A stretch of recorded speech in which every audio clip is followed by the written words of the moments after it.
शीश महल पर सियासत गरमाया,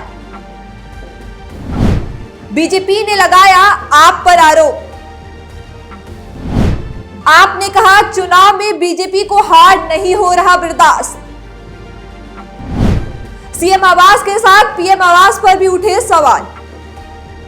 दिल्ली में एक तरफ चुनाव की तैयारियां शुरू हो गई हैं, तो वहीं एक तरफ बीजेपी और आप के बीच सियासती जंग शुरू हो गया है।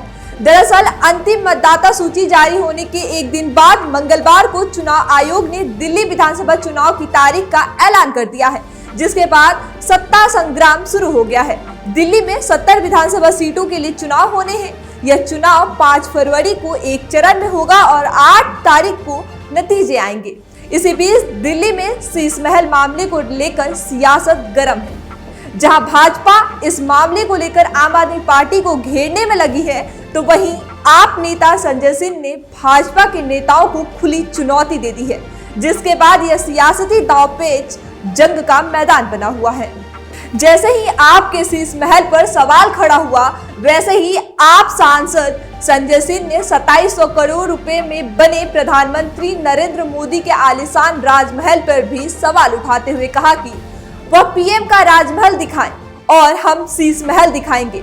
वे मीडिया के साथ पहले मुख्यमंत्री आवास पहुंचे, उसके बाद प्रधानमंत्री आवास।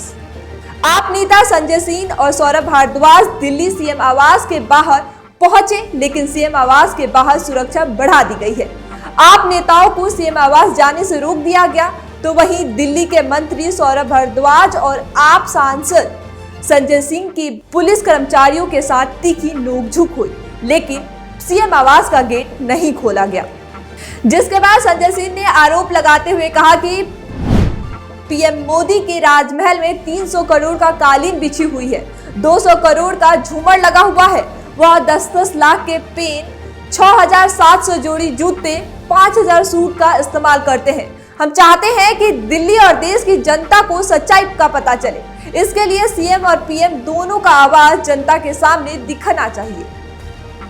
बता दें कि जब दिल्ली के पूर्व मुख्यमंत्री ने अपना आवास छोड़कर दूसरी जगह शिफ्ट हुए थे, तब बीजेपी ने दावा किया था कि मुख्यमंत्री आवास पर एक स्विमिंग पूल है, शराब का बार बना हुआ है, सोने का शौचालय बना हुआ है। इसी को लेकर सौरभ भारद्वाज ने कहा कि चलिए ढूंढा जाए कहाँ है शराब का बार, सोने का शौचालय।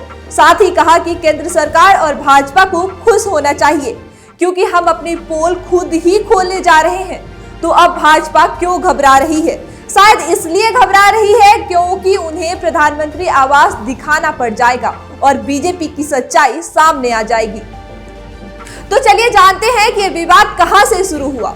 प्रधानमंत्री नरेंद्र मोदी हाल ही में रविवार को रोहिणी की एक रैली को संबोधित करते हुए आम आदमी पार्टी पर आरोप लगाते हुए कहा कि आप लोग कितने धोखेबाज हैं। इसका उदाहरण शीश महल है। विवाद का शुरुआत 2020 के महामारी और लॉकडाउन के दौरान हुआ था, जब बंगले की छत की मरम्मत का काम चल रहा था और उसी दौरान शौचालय की छत ढह गई थी। इसके कारण पूरे घर का नवीनीकरण की आवश्यकता पड़ी थी। सरकारी रिकॉर्ड के अनुसार 2020 में पीडब्ल्यूडी मंत्री सत्येंद्र जैन ने आवास का पुनर्निर्माण और अतिरिक्त मंजिल का निर्माण का प्रस्ताव दिया था और 8 मई 2020 को वरिष्ठ कांग्रेस नेता अजय की शिकायत पर उपराज्यपाल ने जांच का आदेश दिया था और सितंबर 2023 में पूरा सियासती जंग शुरू हुआ था, जिसके बाद ये पूरा मामला तुल पकड़ लिया और अरविंद केजरीवाल को 2024 में मकान खाली करना पड़ गया था। इस खबर में आपकी क्या राय है, हमें कमेंट करके जरूर बताएं। शुक्रिया।